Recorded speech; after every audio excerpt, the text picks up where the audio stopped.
এ তেঁতুলের আচার, চালদার আচার, কুলের আচার, আমের আচার আছে। তো এরা সব আচারের মতো হয়ে গেছে। দাদা একটু কুলেরটা দেখি, ভালো নয়। আমেরটা দেখি, হ্যাঁ এটা একটু ভালো আছে।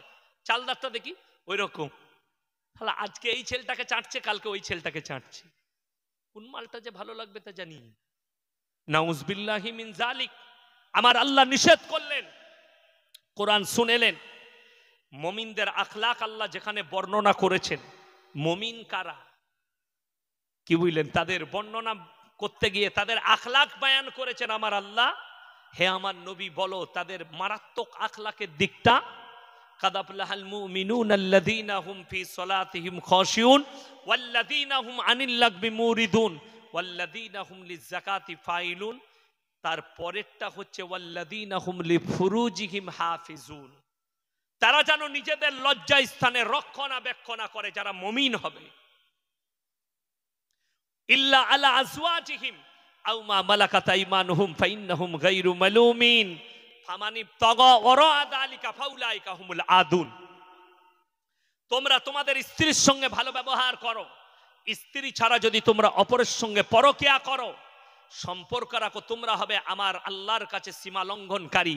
আল্লাহ বললেন তাদেরকে আমি জাহান্নামে নিক্ষেপ করব, যারা সীমা লঙ্ঘনকারী করে নিজের বিবি ছাড়া অপরের সঙ্গে রিলেশনশিপ করবে, সম্পর্ক রাখবে। আমার ভাই শুনেলেন, লোকের বউ নিজের বিবির সাথে সারা রাত গল্প করবেন, কেউ সমালোচনা করবে না? করবে না। কিন্তু যদি উস্তি বাজারে কিংবা ডায়মন্ড হারবারে লোকের বউয়ের সাথে গল্প করেন, ভেতরটা খালি হাওড়া শিয়ালদা হবে।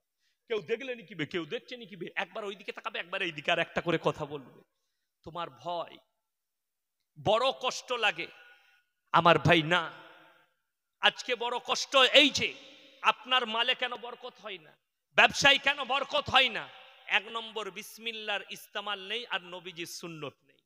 আমার নবীজি সাল্লাল্লাহু আলাইহি সাল্লাম যখন ব্যবসার জন্য বের হতেন, সফরে বের হতেন, তাতে যুদ্ধের ময়দানে হোক, তাতে সাহাবীদিকে দাওয়াত দিবার হোক, তাতে নবীজি যে কোনো কাজে বের হতেন, বিবিদের কপালে চুম্বন দিয়ে বের হতেন।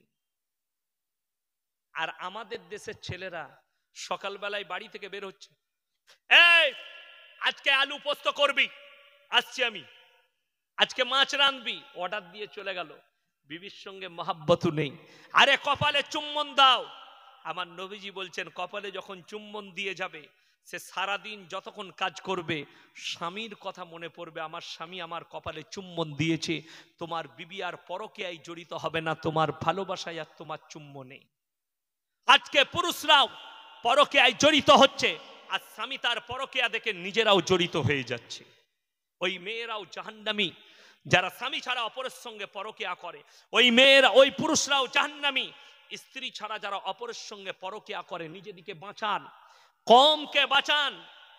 আর আমি প্রত্যেকটা ভাইকে বলে যাব, নিজেদের স্ত্রী দিকে পর্দায় রাখুন। ওয়াদরিব খুমুরিহিন্না আলা জুনুবিহিন। হে নারী, তুমি পর্দা নির্ধারিত করো। তুমি কোনোদিন ধর্ষিতা হবে না, কোনোদিন লাঞ্ছিত হবে না, কোনোদিন তোমরা বিপদগ্রস্ত হয়ে পড়বে না। আজকে বড় কষ্ট লাগে আমার মায়েরা, পর্দাটাকে আমরা ফেড়ে রানতান করে দিলাম। অনেক পুরুষ মনে করছে পর্দা মানে বোরকা, পর্দা মানে হিজাব। ওই জন্য দেখবেন ফেসবুকে অনেক মেয়েরা হিজাব পরে ফটো দিচ্ছে না, দেয়নি? হিজাব পরে আছে। অনেক মেয়ে আবার বোরকা পরে হাদিস বলছে ফেসবুকে এসে, লাইভে এসে। এই মেয়েগুলো হচ্ছে জাহান্নামের খোরাক। এদিকে পর্দা নসিবা মনে করবেন না, নাজায়েজ কাজ। সব থেকে পশ্চিম বাংলার জলসার স্টেজে হারাম কাজ চলে 24 পরগনায় আর হাওড়া হুগলিতে। সেটা কি জানেন? বড় বড় যুবতী মেয়েরা, বয়স্ক মেয়েরা, বালিগা মেয়েরা স্টেজে এসে গজল পাঠ করে, আর পুরুষরা শুনে। ঠিক কিনা কথা বলে?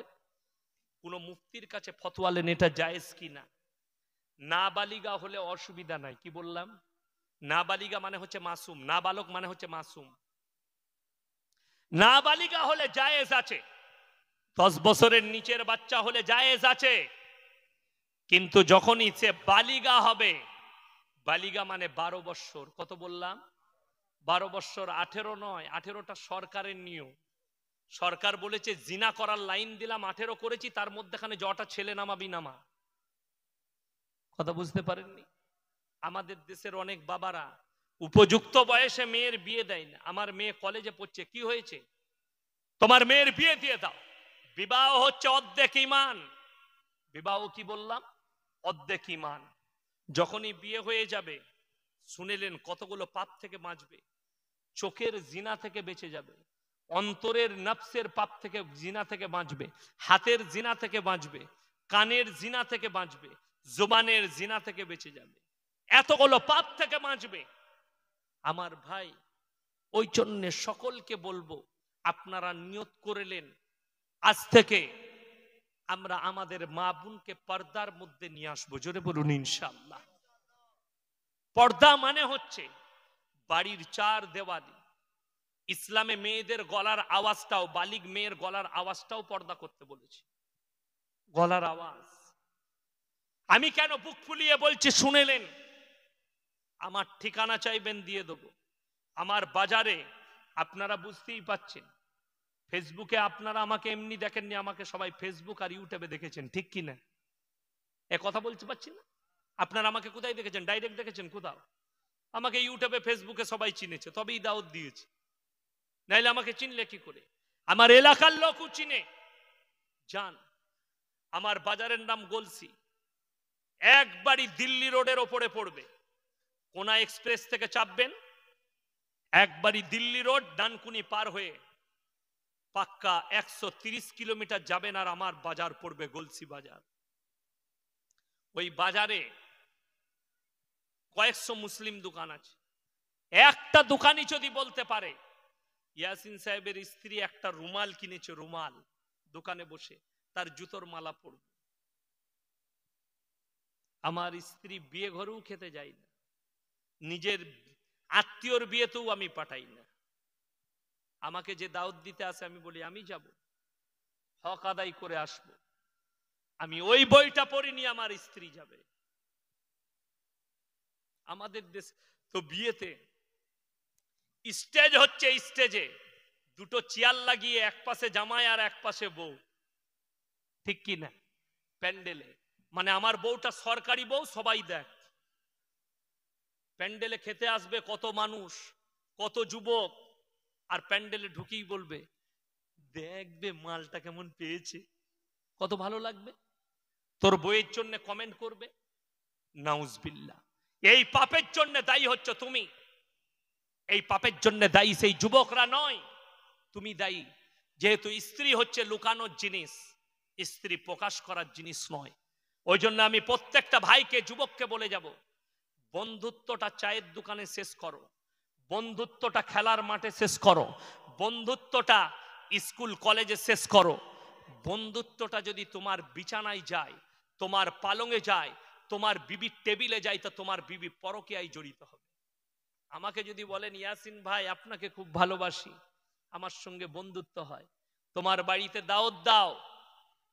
তোমার বাড়িতে গেলাম, ভাবি চা এনে দিল, আপনি বললেন ভাই আপনি ভাবির সাথে গল্প করুন, আমি একটু উস্তি থেকে বাজার করে আসি। আমি তো যদি এক সপ্তাহ গল্প করতে পাই, তা এমনি তো তোর বউকে নিয়ে পালাবো। শরীয়ত ওই জন্য হারাম করেছে, নির্জনে একটা নারী আর পুরুষ যদি এক কাছে হয়, সেখানে তৃতীয় নম্বর যে এন্ট্রি দেয় তার নাম হচ্ছে শয়তান। ওই জন্য কোরআনে আছে ইন্না শাইতানা লিল ইনসানি আদুব্বুম মুবিন। শয়তান হচ্ছে মানুষের প্রকাশ্য দুশমন। সেখান থেকে নিজেদিকে হেফাজত করুন। প্রত্যেকটা ভাইকে অনুরোধ করব, শয়তানের কাছ থেকে নিজেদিকে হেফাজত করুন। ওই জন্যে নির্জনে তৃতীয় নম্বর, আপনার স্ত্রীর কাছে কেউ আসতে পাবে না। আপনার স্ত্রী হচ্ছে পর্দা, দরজায় পর্দা রাখুন, আপনার বাড়িতে পর্দার ব্যবস্থা করুন। আজকে আমাদের বাড়িতে সালামের প্রচলন নেই, ঠিক কি না? বাড়ির দরজায় লেখুন প্রবেশ করলে সালাম দিয়া প্রবেশ করুন। আমাদের দরজা খোলা থাকে, কই ভাবি বলে ঢুকে পড়ল পাড়ার ছেলে। ভাবির গায়ে কাপড় আছে কিনা, ভাবির মাথায় কাপড় আছে কিনা, ভাবি কাজ করছে শরীরের কাপড় সরে গেছে কিনা তোমার জ্ঞান নেই। সালাম দিয়ে লেখা থাকবে বিনা অনুমতিতে পরপুরুষ প্রবেশ করা নিষেধ। আমার বাড়ির গেটেতে ভিখারিরা ধাক্কা দেয়, আমার বাচ্চা মেয়ে গিয়ে ফাঁক দিয়ে টাকা ভরে দেয়। একদিন দেখছি গলি দিয়ে একটা মাদ্রাসাওয়ালা ঢুকে চলে এসেছে। আমি বললাম এদিকে প্রবেশ করলে কেন? তাকে ধমক দিলাম। আমার গেট আছে, কলিং বেল আছে, বলছে দাবছিলাম। আমি বললাম 2 মিনিট দাঁড়াতে।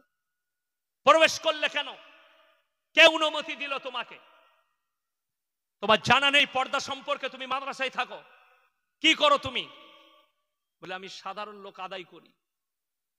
আমি বলি তাইলে তুমি চুরি করে খাচ্ছ, তোমাকে আর বলার কিছু নেই, তুমি যাও এখান থেকে। বড় কষ্ট লাগে। আপনি আপনার কড়া হন পর্দা সম্পর্কে। শুনেলেন হযরতে মা ফাতেমাতুজ জাহরা রাদিয়াল্লাহু তাআলা আনহা, আল্লাহর নবীর বিটি, হাসান হোসেনের আম্মা জান, আলীর বিবি, তিনি বলছেন হে আলী, আমি যদি তোমার পূর্বে মারা যাই, তুমি আমার দাফন কাফন রাতের অন্ধকারে করবে। হযরতে আলী বললেন কেন হে ফাতেমা? বললে আল্লাহর কসম করে বলছি, আজকের দিন পর্যন্ত আমি আমার চোখের দ্বারা কোনো পর পুরুষকে স্পর্শ করিনি। জোরে বলুন সুবহানাল্লাহ। শুধু তাই নয়, আজকের দিন পর্যন্ত আমাকে তো দূরের কথা, আমার কাপড়ের একটা সুতো পর্যন্ত কোনো পর পুরুষে দেখতে পাইনি। জোরে বলুন সুবহানাল্লাহ। যে আলী, তিনার বিবি, যিনি জান্নাতের সর্দারনি, তিনার হাল যদি এত সুন্দর হয়, তিনার পর্দা যদি এত ভালো হয়, আমাদের তো তার থেকে একটু কিছু হবে, একটু কিছু হওয়া দরকার। আপনার বিবি, আজকে তো কষ্ট লাগে, ঈদের সময় খালু ঘরে, খালা বাজারে, খালুর আন্ডার প্যান্ট খালা কিনছে। খালু কোথা গো? বলে বাড়িতে। খালার আন্ডার প্যান্ট খালু কিনছে। স্ত্রীকে বাজারে করেছেন আপনি ঘরেতে। এর থেকে বড় নাজায়েজ আর হারাম কাজ আর কিছু নেই। স্ত্রীকে এমন একটা মিজাজ তৈরি করুন। আমার যুবক দিকে বলবো, তোমাদের যাদের বিয়ে হয়নি, বিয়ের পরে এমন মেয়ের সঙ্গে শর্ত লাগাবে, আমার সঙ্গে বিয়ে হলে কিন্তু একটা কথা মানতে হবে, আমি যেটা এনে দেবো সেটাই তুমি পড়বে। ছিঁড়া হলে পাল্টিয়ে এনে দেবো, ছিঁড়া হলে পাল্টিয়ে এনে দেবো, আমি যেটা এনে দেবো সেটাই পড়বে, কিন্তু তুমি নিজের মতো করে বাজারে যেতে পাবে না।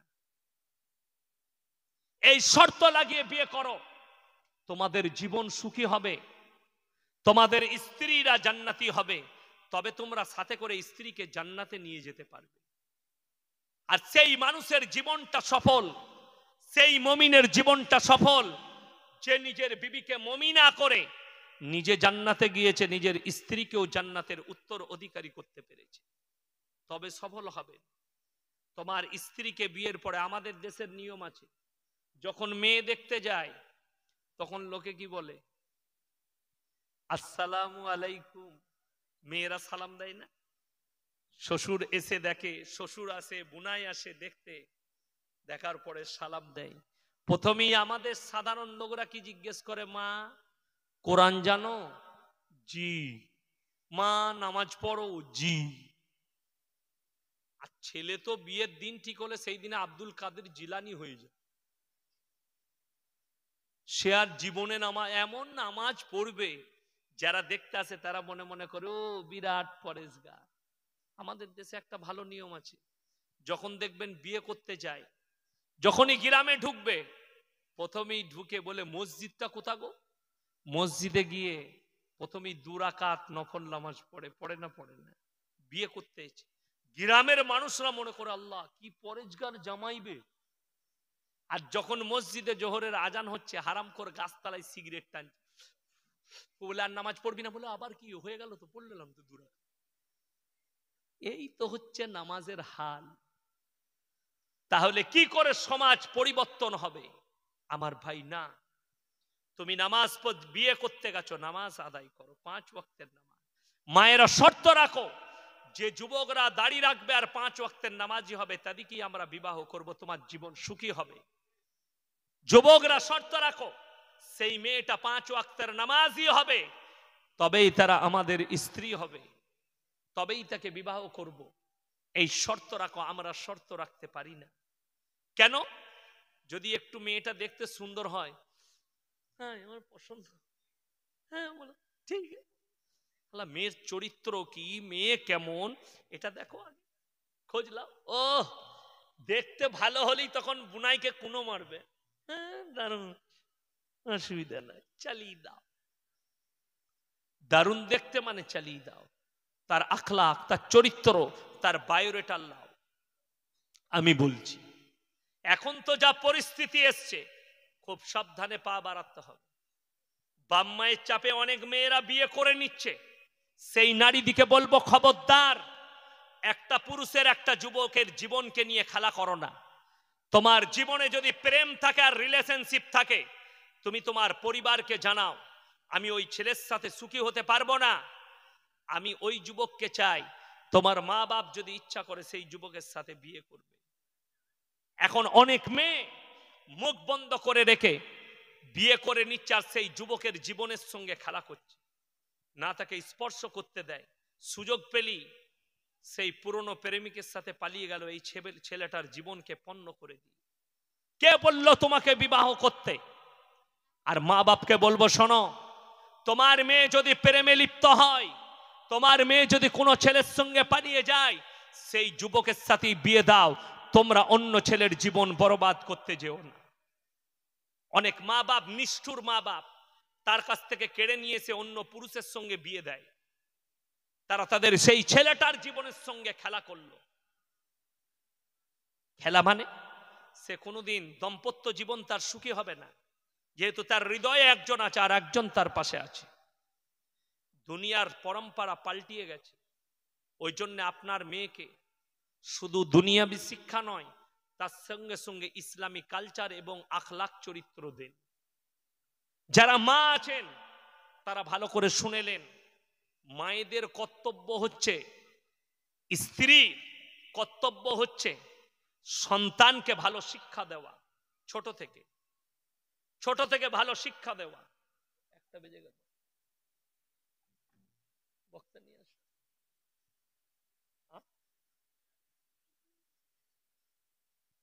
তাহলে তো আমাকে দাওয়াত দিয়া ভুল করেছে, আমি তো 3 ঘন্টার বক্তা নই,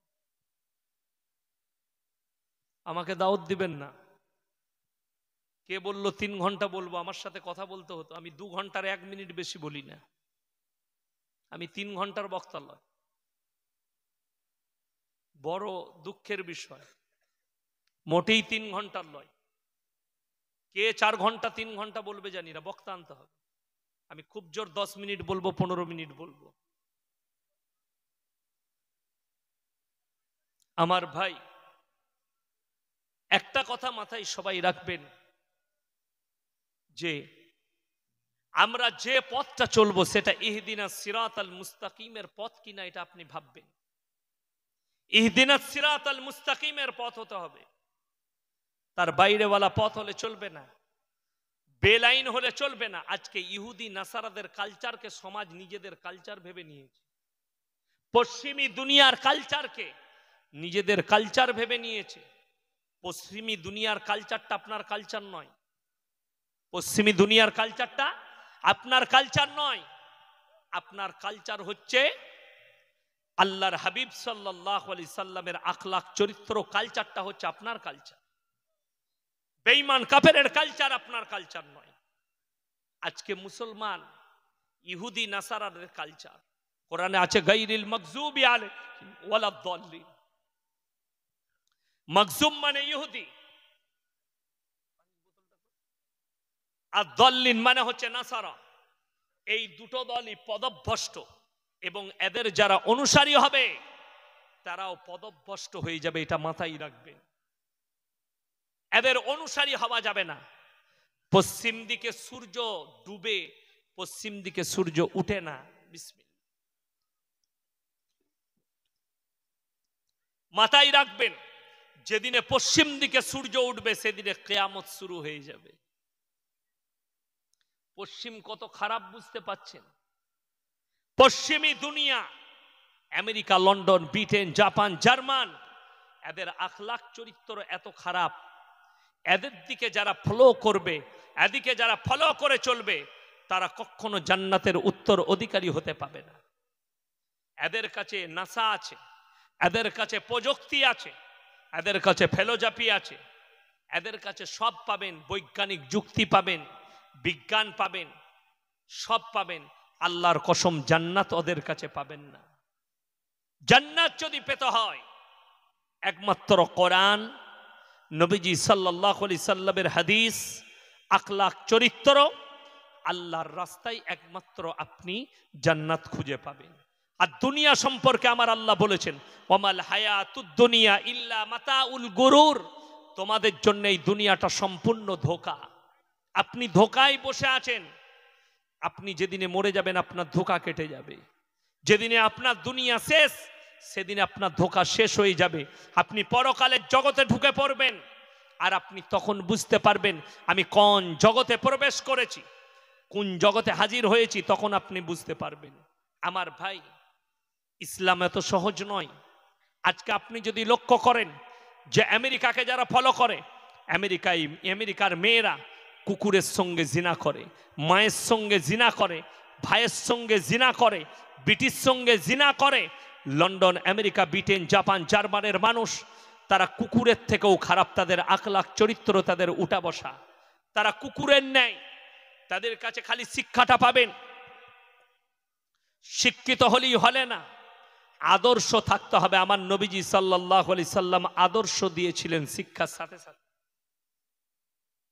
যে জাতির কাছে আদর্শ নেই সেই জাতির দুনিয়া আর আখিরাত কোনো জায়গায় কামিয়ে লাভ করতে পারবেন না। আপনারা অবাক হবেন, লন্ডনে, আমেরিকায় তারা মায়ের সামনে ন্যাংটো হয়ে ঘুরে, তারা বোনের সামনে ন্যাংটো হয়ে থাকে। আর আপনাকে আল্লাহ কত সুন্দর জিনিস দিয়েছে বলুন। এক দিয়েছে সাতার ঢাকা। পুরুষ, তুমি তোমার ইজ্জতকে ঢেকে রাখবে। জোরে বলুন সুবহানাল্লাহ। আজকে প্রত্যেকটা মুসলমান ভাই আপনারা ইজ্জতের হেফাজত করেন, করেন না? করেন না? আমরা নিজেদের শরীরকে ঢেকে রাখি, পায়ের টাকনুর ওপর পর্যন্ত কাপড় পরি। আমরা আমাদের অঙ্গকে বার করে নারীকে দেখাই না। আমাদের মায়েরা নিজেদিকে যতটা পারে পর্দা করে ঢেকে রাখে, বোরকা করে, অঙ্গ দেখাই না। আমেরিকার শিকাগো শহরের একটা মেয়ে, ইহুদিদের মেয়ে, তার প্রতিবেদনে লিখছে, আমি যখন ইহুদি ছিলাম ইসলাম কবুল করার পূর্বে, আমি এতটা নিষ্ঠুর ছিলাম, ইসলামের প্রতি এত কঠোর ছিলাম।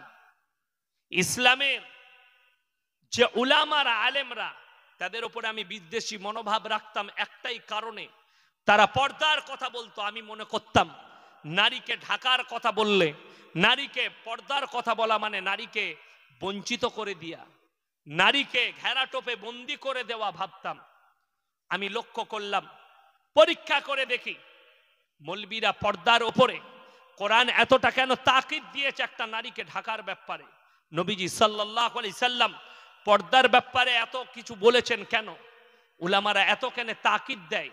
সে বললে, আমি স্টাডি করতে গিয়ে দেখলাম যে শিকাগো শহরে আমি 6 ঘন্টা পায়ে হেঁটেছি, শুধুমাত্র বিরার বিকিনি পরে, একটা নোংরা নাংটা ড্রেস পরে। 6000-এর বেশি পুরুষ আমাকে ব্যভিচারের জন্য দাওয়াত দিয়েছে। তারপরে 6 ঘন্টা আমি নিজেকে ঢেকে শুধু চোখগুলো বার করে একটা বোরকা পরিধান করে আমি 6 ঘন্টা হেঁটেছি। মানুষ তো দূরের কথা, কোন প্রাণী পর্যন্ত আমার দিকে তাকিয়ে দেখেনি। জোরে বলুন সুবহানাল্লাহ। তখন বুঝতে পারলাম নারীদের ইজ্জত বোরকার ভেতরে আছে, বোরকার বাইরে নয়। তখন বুঝতে পারলাম নারীর মর্যাদা বোরকার ভেতরে আছে, বোরকার বাইরে নয়। নারীর ইজ্জত আছে এই বোরকার ভেতরে, বোরকার বাইরে নয়। তখন আমি বুঝতে পারলাম যে নারীর জন্য পর্দা কতটা গুরুত্বপূর্ণ। আমি কালমা পড়ে মুসলমান হলাম, আর আমি তারপর থেকে নিজেকে পর্দা করে নিলাম। জোরে বলুন সুবহানাল্লাহ। আমার ভাই, কোরআন বলেছে ওয়াদরিব খুমুরিহিন্না আলা জুনুবিহিন, হে নারী তুমি পর্দা নির্ধারিত করো, তুমি কোনোদিন ধর্ষিতা হবে না, কোনোদিন লাঞ্ছিত হবে না। আমাদের দেশে যারা বলছে, যারা ফুটানি করছে আমাদের দেশে যে আমরা নারী ইজ্জত করি, নারী মর্যাদার কথা যারা মুখেতে বুলিয়া উড়িয়েছে, তাদেরকে বলতে চাই তোমাদের লজ্জা হওয়া দরকার। যারা বলছো নারী মর্যাদার কথা, কলকাতায় প্রমাণ দেব।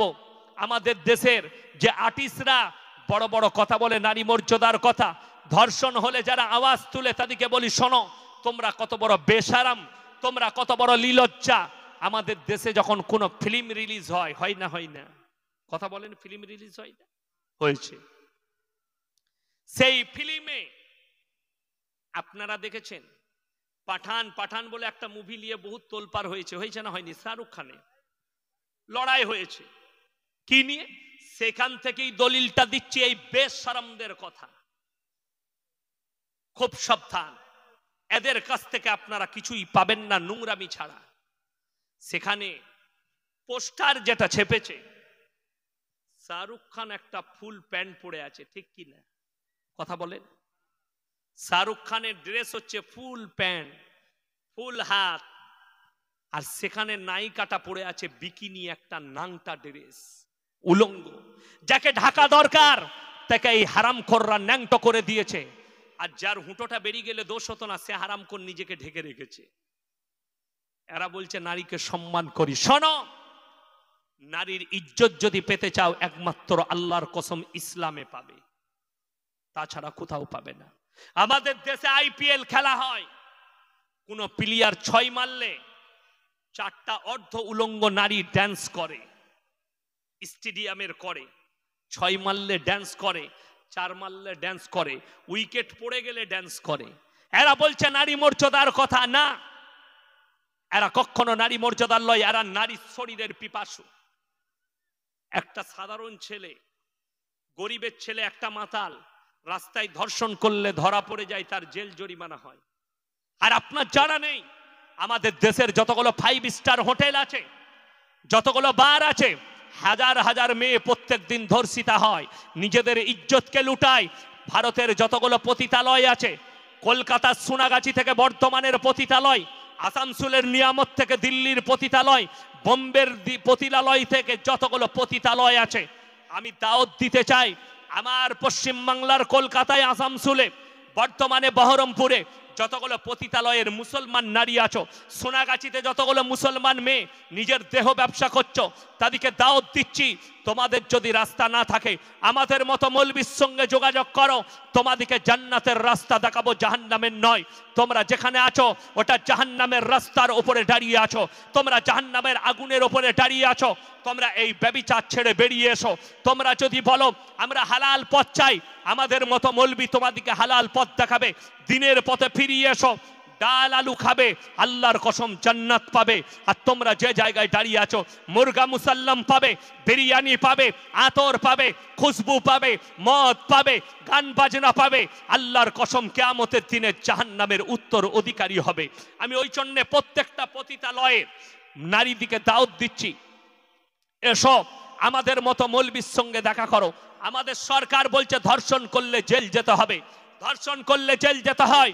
আমি জানতে চাই সুপ্রিম কোর্টের জজের কুর্সি থেকে বসে আছে দেশের প্রধানমন্ত্রী, মুখ্যমন্ত্রীদের কাছে জানতে চাই, এই পতিতালয়ে যে মেয়েরা নিজেদের দেহ ব্যবসা করছে, হাজার হাজার পুরুষ আপনারা লাইসেন্স দিয়ে রেখেছেন, নিজেদের স্ত্রীর হককে, নিজেদের যৌবনকে গিয়ে নষ্ট করছে। বড় কষ্ট লাগে।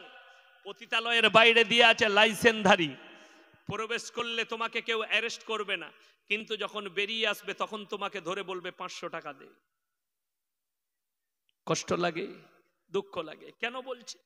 আমি আসানসোলের পুরুলিয়া ডিস্ট্রিক্ট থেকে জলসা করে ফিরছি। আসানসোলের ওপর দিয়ে, আসানসোল টাউনের ভেতর দিয়ে নিয়ামতপুর আছে, লছিপুর, যেখানে দেহ ব্যবসার পতিতালয় আছে, তার ওপর দিয়ে ম্যান রোড পেরিয়ে চলে আসছি। রাত তখন 2টো বাজছে। আমি আমার টুপি খুলে সিট হেলিয়ে ঘুমাচ্ছি, আর পুলিশের গাড়ি ডিফার দিয়ে দিয়ে আমার গাড়ির পেছনে ছুটে আসছে। মনে করছে মাল ওখান থেকেই বেরিয়ে এসছে। আসানসোলে যেখানে হাইওয়ে ধরবো সেখানে গিয়ে সিগন্যাল আছে, আমি দাঁড়ালাম, গাড়িটা এসে ছুটে সামনে দাঁড়ালো। আমি যখন উঠে বসলাম, পুলিশটা এসে বলছে, ও হুজুর আপনি? বললাম হ্যাঁ বলুন, কি হয়েছে? আমি জলসা করে আসছি, গাড়ির কাগজ দেখবেন? না স্যার, না স্যার, চলে যান। গাড়িটা সরিয়ে নিল। আমি বুঝতে পারলাম ওই পুলিশ বাবুরা বুঝতে পেরেছিল এটা পতিতালয় থেকে আসছে। সেখানে লেখা আছে প্রবেশ করা নিষেধ নয়, কিন্তু বেরিয়ে এলে ওদিকে 500 টাকা দিতে হয়। বড় কষ্ট লাগে। হে আমার প্রশাসন বাবুরা, হে আমার সরকার, যদি গেটটাতেই তালা মেরে দাও তাহলে তো আর ঝামেলাই থাকবে না, না বেরোনোর ঝামেলা থাকবে না ঢোকার ঝামেলা থাকবে। কথা বুঝতে পারেননি? কিন্তু বড় কষ্ট লাগে, ঢোকার লাইসেন্স আছে, বেরুলে পয়সা লাগে। ঢোকাটা ফ্রি, বেরুলে পয়সা। এটা কোন দেশের আইন? বড় কষ্ট লাগে। ওই জন্য আমি একটা জলসাই বলেছি, আমাদের দেশে জানেন ইংরেজরা, আমরা স্বাধীন হয়েছি 1947 সালে 15ই আগস্ট, তাই না? এখন দেশের হাল দেখে মনে হচ্ছে ইংরেজদের কাছ থেকে আমরা স্বাধীন হইনি, ইংরেজরা আমাদের কাছ থেকে স্বাধীন হয়ে গেছে। দেশের হালত দেখে মনে হচ্ছে যে দেশে পয়সা দিয়ে চাকরি পাওয়া যায় অশিক্ষিতরা চাকরি পায়, যে দেশে কারাপশন আছে, যে দেশে ব্রিজ তৈরি করতে করতে পড়ে যায়, সেই দেশ চোর নয় তা কি? বেশ ব্রিজটা বানাতে বানাতে ভেঙে পড়ে গিয়েছিল, আপনারা জানেন না? জানেন না? ব্রিজ ভেঙে পড়বে, আপনাদেরকে দলিল দিচ্ছি আপনাদের চোখের সামনে। হাওড়া ব্রিজটা আগে হয়েছে না বিদ্যাসাগর সেতু আগে হয়েছে? তাড়াতাড়ি বলুন। হাওড়া ব্রিজ আগে হয়েছে, তারপরে বিদ্যাসাগর সেতু তো সেদিনে হয়েছে, ঠিক কি না? কত সালে হয়েছে? কত বছর? এই কবে? রোজ খালি বলছে 19 তারিখ থেকে 21 তারিখ বন্ধ, বিদ্যাসাগর সেতু ব্রিজে কাজ চলবে, ব্রিজ ড্যামেজ। সেদিনে করলি আজকে কি করে ড্যামেজ হলো বে? তাহলে তোরা চোর না ইংরেজরা চোর? তারা কতদিন আগে হাওড়া ব্রিজ করেছে তা জানি না, এখনো পর্যন্ত একটা নাট ভেঙে পড়েনি, এতটুকু ক্র্যাক হয়নি, আর তোরা সেই দিনে তৈরি করলি, আজকে ক্র্যাক হয়ে গেল ব্রিজটা। শুধু তাই নয়, আমার বর্ধমান আর বীরভূমের মধ্যখানে অজয় নদী, অজয় নদীর ওপরে ইলেম বাজারে ব্রিজ আছে, যারা গাড়ি চালায় তারা জানে। 34 নম্বর জাতীয় সড়ক ধরার জন্য সিউড়ি হয়ে চলে যাচ্ছে একবারই মোড় গ্রাম দিয়ে 34 নম্বর জাতীয় সড়ক, ওখানে অজয় নদীর ব্রিজ আছে। সেদিনে তৈরি করেছে, আবার একটা ব্রিজ তৈরি করতে হলো বলে ওই ব্রিজ ড্যামেজ। আর ওই অজয় নদীর ওপরেই ইংরেজদের আমলে রেল ব্রিজ তৈরি হয়েছে, ইট দিয়ে তৈরি করেছে, সব সময় পানি ডুবে থাকে ইটের ব্রিজটা, এখন একটা ইটের কোণ ছাড়েনি। তারা চোর না তোরা চোর? তোরা নিজেরা বিচার কর, আমি বলবো না। ভারতে ইংরেজরা যতগুলো জিনিস তৈরি করেছে আজও নষ্ট হয়নি, আর এরা সেই আজকে তৈরি করলে কালকে নষ্ট। তাহলে তারা চোর না তোরা চোর? নিজে ভেবেলে। ইংরেজরা দেশকে লুটে নিয়ে গেছে, কিন্তু তাদের জামানায় ঘুষ ছিল না, তাদের জামানায় সুদ ছিল না, তাদের জামানায় লুটতারাজ ছিল না। এরা লুটতারাজ করে, ক্যারাপশনে ভরে গেছে। বড় কষ্ট লাগে, দুঃখ লাগে। আমার ভাই মাথায় রাখবেন, আজকে সরকার ঘর বানানোর জন্য পয়সা দেয়, বহু নেতা তাদের কাছ থেকে টাকা নেই, 10,000 5,000 করে টাকা দাও। আল্লাহর কসম করে বলছি, এই পাপের ফল তোমার সন্তানকে, তোমার পরিবারকে ভুগতে হবে, আর তোমাকেও কিয়ামতের দিনে জবাব দিতে হবে। এটা মাথায় লেখে নাও। এটা কওমের টাকা, তার হকের টাকা, তুমি সেখান থেকে মেরে নিচ্ছ। এটা তোমার বাপের টাকা নয় যে তুমি সেখান থেকে মেরে নিবে। ওই জন্যে দিল্লির মুখ্যমন্ত্রী অরবিন্দ কেজরিওয়াল দিল্লির পার্লামেন্টে দাঁড়িয়ে বলেছিল, ভারতের যতগুলো নেতা মন্ত্রী আছে এরা যদি হযরতে উমরের মতো জীবন যাপন করে তাহলে শুনে নাও, ভারতের একটা গরিব আর গরিব থাকবে না। জোরে বলুন সুবহানাল্লাহ। একটা গরিব আর গরিব থাকবে না। আজকে বড় কষ্ট লাগে, আমাদের দেশে কারুর মনোভাবটাই এটা নেই। হযরতে শুনেলেন হযরতে উমরে ফারুক রাদিয়াল্লাহু তাআলা আনহু আমিরুল মুমিনিন, আরবের গভর্নর, তিনার কাছে এসছে মিশরের গভর্নর। আসার পরে কি বললে জানেন? হে আরবের গভর্নর, হে উমর, আমি তোমার কাছে আসলাম, তুমি কেমন করে দেশ পরিচালনা করো ওটা আমি দেখতে এলাম। বলে এটা যদি জানতে চাও আমার বাড়িতে একবেলা দাওয়াত খেতে হবে, আমার বাড়িতে তোমাকে একবেলা দাওয়াত খেতে হবে, এটা যদি জানতে চাও। আমিরুল মুমিনিন উমরে ফারুক রাদিয়াল্লাহু তাআলা আনহু দাওয়াত কবুল করলেন, বলে চলো আজকে তোমার বাড়িতেই দাওয়াত খাবো। জোহরের পরে দাওয়াত হলো মিশরের বাদশার গভর্নরের। বিসমিল্লাহ। হযরতে উমর নিজের সন্তান বেটাকে আব্দুল্লাহকে বললে, আব্দুল্লাহ দস্তরখান লাগাও। দস্তরখান লেগে গেছে, দস্তরখানে খাবার এলো, একটা প্লেটে জবের রুটি আর একটা পাত্রেতে এলো জৈতুনের তেল, এই দুটো খাবার লেগেছে। মিশরের গভর্নর বললেন, হে ওমর, তুমি এত বড় বাদশাহ, আরবের গভর্নর, তোমার দস্তরখানে এমন খাবার কেন? সঙ্গে সঙ্গে মিশরের গভর্নরকে বললেন, তুমি কি খাও? বললে, আমার শুনে লাও, আমার দস্তরখানে আখরোট, মুনাক্কা, কাজু, কিশমিশ, পেস্তা বাদাম, আমার দস্তরখানে দুম্বার মাংস, উটের মাংস থাকে। বললে, তোমার রাজ্যের মানুষও কি এরকম খাবার দাবার খাই? বললে, আমি মানেটা বুঝলাম না। হযরতে উমর বললেন, আমি প্রত্যেক দিন ফজরের নামাজ পড়ে আমি গোটা শহরে আমার এলাকার খোঁজলি আমার প্রজারা আজকে কি খাবার দাবার খাচ্ছেন, তাদের দস্তরখানে কি খাবার দাবার আছে।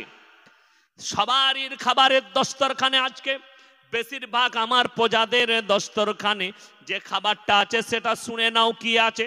সেটা কি বললে, তাদের দস্তরখানে জবের রুটি আর জাইতুনের তেল। আমার প্রজারা যদি এই খাবার খায় আর আমি যদি ভালো মন্দ খাবার খাই, আমার আল্লাহকে কেমন করে জবাবদিহি করব? মিশরের গভর্নর বললেন, আল্লাহর কসম করে বলছি, হে উমর, তোমার কাছ থেকে শিখে গেলাম, আজ থেকে আর পর আমি আমার দেশের খবর নেব তাদের দস্তরখানে কি আছে, আর আমি সেই রকমই খাবার খাবো। আমি আমার আল্লাহকে জবাবদিহি করতে পারবো না। জোরে বলুন সুবহানাল্লাহ। আমাদের দেশের নেতা মন্ত্রীরা তারা খায় 5 স্টার হোটেলে, গরিবরা খায় ডাস্টবিনে। আমার মুসলমান ভাই, আপনি কাকে ভোট দিবেন জানি না, আপনার পছন্দ মতো লোককে ভোট দেন, কিন্তু আমি দয়া করে বলে যাব, ভাই ভাইয়ের ওপরে লাঠিচার্জ করবেন না। এক মুমিন আর এক মুমিনের ভাই ভাই, বুখারী শরীফের হাদিস, তারা কখনো একে অপরকে মারতে পারে না। বুখারী শরীফের রওয়ায়েতে আছে, পরকিত তোমরা মুমিন হতে পারবে না ততক্ষণ পর্যন্ত তোমার কাছ থেকে তোমার প্রতিবেশীকে সুরক্ষা পেতে হবে।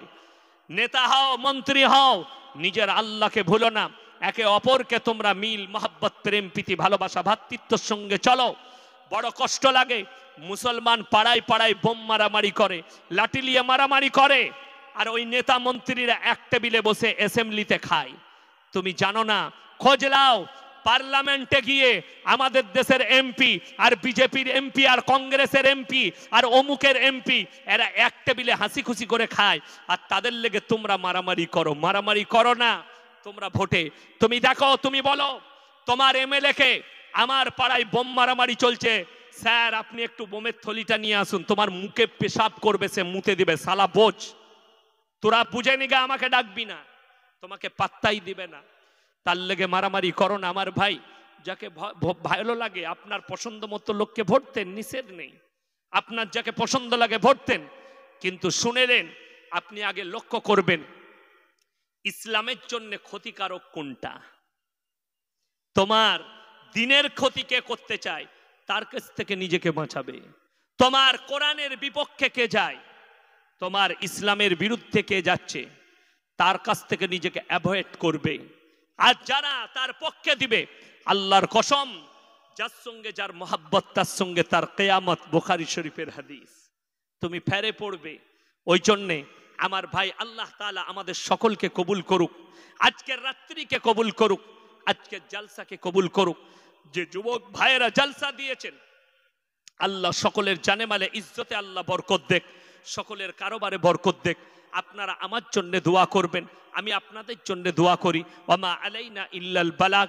আসসালামু আলাইকুম ওয়া রাহমাতুল্লাহি ওয়া বারাকাতুহু। সবাই দরুদ শরীফ পড়ুন। আল্লাহুম্মা